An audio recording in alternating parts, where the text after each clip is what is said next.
नमस्कार शेतकरी मित्रांनो, माझे नाव नारायण रंबाजी संगेकर, राहणार लालवाडी फत्तेपूर ताजी नांदेड.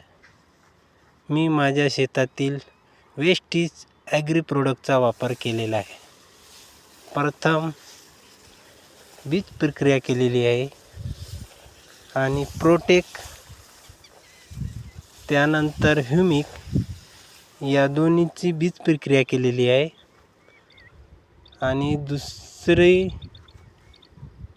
ह्युमिक आणि 82 याचा स्प्रे घेतलेला आहे आणि यानंतर मॉस यांचा स्प्रे घेणार आहे. तरी आपणही आपल्या शेतातील वेस्टीज ॲग्री प्रोडक्टचा वापर करावा आणि आपले आरोग्य सुरक्षित ठेवावे. जय जवान जय किसान. धन्यवाद मित्रांनो. माझा गहू पाहून घ्या.